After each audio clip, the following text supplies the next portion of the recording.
Sir, yes, sir, Hey, man. We're back at it bruh, again. you cut that Smash and stuff. dash. You did. What's up, Got my boy twin? Daly, man. LenDale in here with me, man. Daly, smash, dash, whatever you want to call him. What's up, man? What you been up to, man? Man, I've had a very interesting last couple months, but that's something we'll talk about on the back end. But I just been chilling, twin. How you been, man? I know it's burning up down there in Florida. I need to come home. Yeah, man. Need to come on home, man. Everything going good, man. But sure, enough for the small talk, man. We gotta dive straight in this, man. Like, Let's get to it. bruh, coming up from Little League, bro. Like, shoot, we been dreaming down to play running back. Everybody want to play running back and come up from Little League to high school to college to pros. Been loving this running back position, but for some reason now it just seems like it's so devalued, it's so disrespectful. Man, what you think about what's going on? Uh, I think we've been talking about this for a while, man. I think that they're definitely disrespecting the running back and what the running back's able to do. I just think that they think that it's so easy to get a new guy and somebody else to come in and do what Zeke was able to do with Dallas Cowboys, for so long, and then you see a guy like Tony Pollard come along and then they even devalue him. They're not even working on a new deal for him, and he just ran crazy for him. It amazes me to see where the game has come. Because when the early 90s, 2000s, it was all about the running back. You think about the Martins, the Marshall Falks, Ladanians, some of those guys. It's just again, it's amazing to see where the game has come to.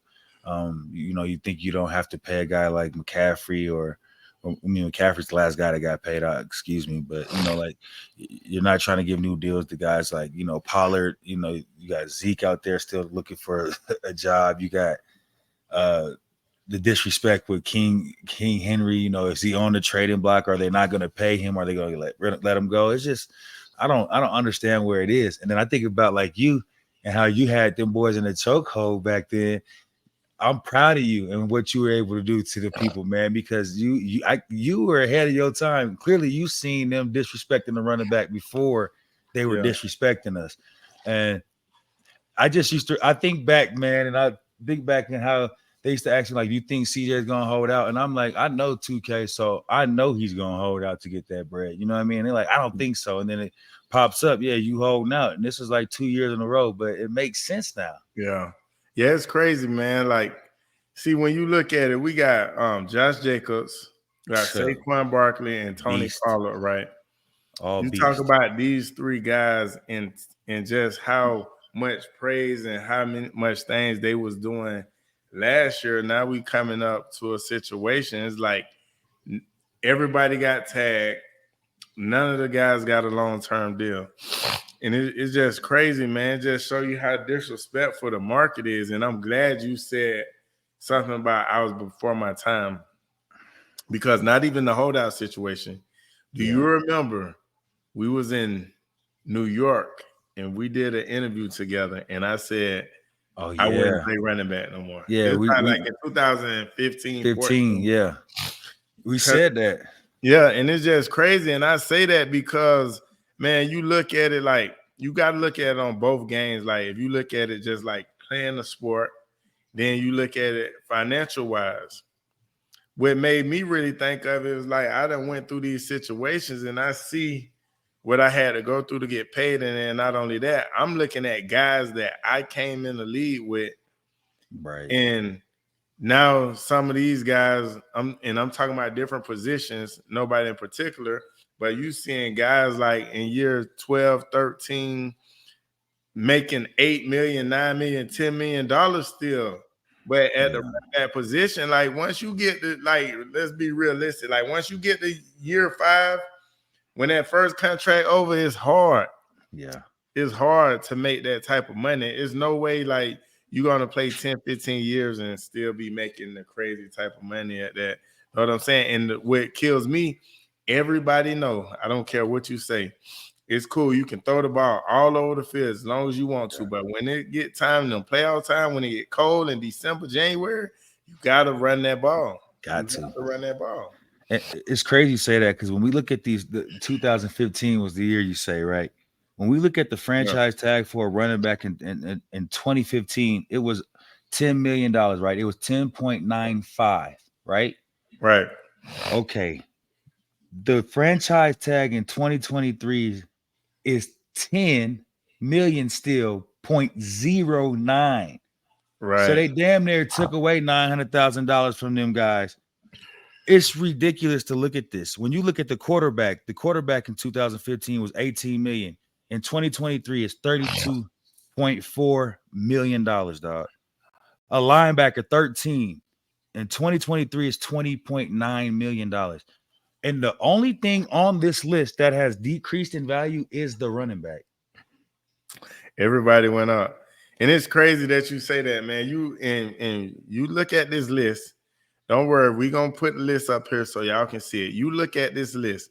Out of every position on the football field or on the football team, you have the running backs is second to last. We're right above the kickers.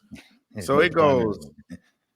I'm gonna read this to you from last place up to first. It goes kickers, then running backs, then tight ends, then safeties, cornerbacks, offensive linemen, defensive end, receivers, linebackers, and quarterbacks. So you mean to tell me tight ends, safeties, cornerback, offensive line, defensive line, linebackers, who we run through every day, they make more than us? Yeah, the linebackers are paid to stop us, and they make more. 20. They franchise tag is 20 million. Ours is 10 million. Yeah, so they double us. They double in what we do. It's amazing. And like you say, when you go back to these Super Bowls, playoff Lenny, where playoff Lenny come from? Tampa Bay. He's the one that set the tone straight and got Tampa Bay through it. I think back to was it Sony Michel back with the Patriots years ago. He has a crazy playoff run. Right. He went on a crazy playoff run. You would think about like LeGarrette Blount and them when he was, like, bro, when you need to end the game, or when it's time to end the game in playoff football, like you said, they're going to look to give the ball to King Henry. They're going to look to give it to Ezekiel. They're going to look to, give it to Josh Jacobs that we've seen. I've seen him do how many home run hitters and how many walk-off games did he win for the Raiders, and for them to keep playing with them. It amazes me, 2K. If I'm these running backs, I don't know how, like, what we got to do. I know D. Maurice. I think he's one of the dudes that work for the NFLPA or something like that. I think however we got to figure this out, there's something that needs to be done, man. They need to make a slate strictly for how you pay running backs. I don't know if it's all guaranteed money for 4 or 5 years, or when they're drafted, all their money is guaranteed regardless, but you have to do something to line it up. There's no way in heck that you're doing this to these running backs, because one thing you're going to do is you take the love out of it for the future running backs coming up in the game, and we're all going to football will probably be dead as we know it now, and it's just be 5 wides the whole time. Yeah, 5 wides the whole time. But let me tell you, it's crazy thing. I've been through the situation, and I was never tagged, but let me tell you how we came to the situation where we did, right? Yeah. So we go to the table. So we come in there, the talk, how they do is like, they going, hey, what we want to do? We want to make you the highest paid running back in history, right? Those words sound good, but come on, bro. Like, at this point, the highest paid running back ever was Maurice Jones-Drew, and he just read up, and he was only playing for like 7 million, right? Come on, like, we ain't on that. Like, what are you talking about? And I say that because I feel like you got to start looking at the running back position like this, because you're talking about, as running backs, you got to run the ball, you got to catch the ball, you got to block, you got to do everything. Every single thing. You got to do everything. Like, when you talk about receivers, all they got to do is catch the ball. So when me and Joe Siegel, we went in there, we like, man, all that sound good, the highest running back in history, but no, we want to get paid as a playmaker. Yeah. Like, we got to get paid as a playmaker. Don't put me under the running back numbers or that. So we went in like, we going to get paid as a playmaker. Yeah. this and that. And that's one of the sole reasons, honestly, I never really spoke on it to this day, but that is probably the major reason on why I had to hold out, because I wasn't willing to take $8 million a year. No, So listen, I remember 2K. That was right. like yesterday. And they kept calling. They like, do you think he's gonna hold? I'm like, I'm positive he's gonna hold out. Like, Yeah. and then you got a guy that go for 2K at the time. There's only 6 people that's doing it. It's like there's no way you're gonna sit around and act like you got another one of me in year 2. That's why you hit it like there's Yeah, that's why you bruh, had did it. And the reason why we was able to go in as a playmaker, because you look at, okay, I'm the leading rusher and I'm the leading receiver on the team. Like, so how can you just put me in this category? So you look at a lot of other guys like Saquon and those hold guys on. Hey, who, hold on. You was the leading receiver on our team that year too. yeah, leading receiver 2K. and Let rusher. me close it, bro. Who the hell is our hey, man?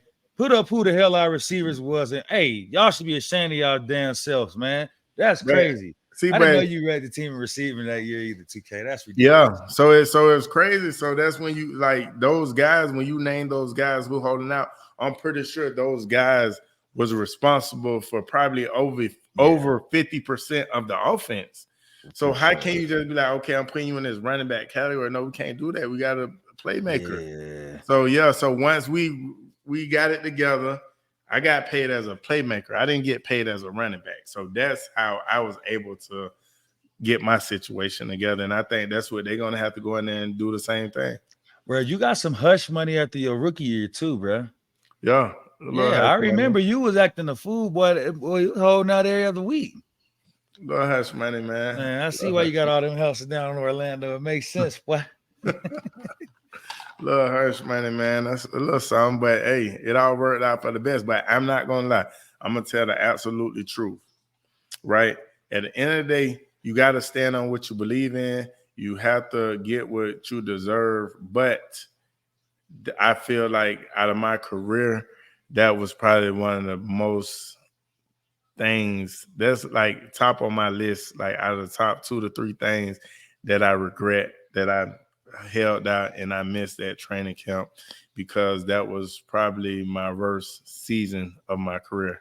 I hated that it had to go that way. Yeah. I feel like we could have been better on both sides, but it is what it is. And at the end of the day, when I look back, I did it for the best. I had to get my security. So right. I mean, this is for longevity. That's why I'm not mad at none of these dudes. If you don't show up to training camp, if you don't report, if you feel like you need to sit out, do that. Also, you got to know though, on the back end, sometimes it ain't gonna work out the way you want it to. I mean, it ain't gonna work out. There's like the Le'Veon Bell situation Right, I for was sure gonna that say we can talk just about heard. that. Yeah, we just heard what he came out and said. Yeah, right. I mean, we know how it works. Now you can sometimes you can get lucky. The team realizes, like in the McCaffrey situation, we need this guy. So hopefully some of these teams come to their senses and pay these dudes their respectable fees. But again, I think Saquon is in the sense, and he's smart enough to where he saved his money and made enough money in New York. Hopefully that if he does sit out, that he knows that this could, he's risking something. But hey, like I said, do what is best for your career, because ain't nobody else standing in them shoes but you. Right. And what was so good about me, the reason why I felt like it worked with me, and I feel like I had all the leverage, because I wasn't like going into year 5, 6 doing this stuff. Like I was year 2, 3. Yeah, so like ridiculous. My prime was still in my side. So it was like, okay, if y'all not willing to, I know somebody's still willing to trade for me or pick me up. We're talking about a guy that's going into year 3, coming off of 2,000 yards, still in my prime. I'm still early or whatever. But like, it's a different story. Like if I was like year 5, 6, trying all this, know what I'm saying? And I think that's what Le'Veon Bell ended up getting messed up with, because I think he was like going into year 6, something like that. And so it is what it is, though, man. But and before we leave, though, the average running back makes $1.8 million a year. 1.8 million. Yes, the only position that the running back makes more money than, who do you think it is? That the running back makes more than? Yeah, Kenny Amano, man. A long snapper. And kicker. Bro, no, the kickers average out at 2.1. Well, the average running back is 1.8. So even the kickers get like $300,000 more than us on average, man. So this has to stop. This definitely has to stop. Well, man, this was a good one, man. Before we get out of here though, we can tap on it a little bit. D-Hop, man. Welcome Came over home. to the Titans. Hey, welcome home, D-Hop. I'm proud of you. You made the right decision. Coach Vrabel put him in the right positions. I don't know about hey, I'm not going to talk about what we did in the past. We know we let AJ go. We got D-Hop to replace him. It sucks because I did see a graphic though. 2K, I'll be if I didn't speak on this that all the great receivers that we have got were in their 30s, right? Whether it be Randy Moss, whether it be Julio, Julio, and then Dre Johnson.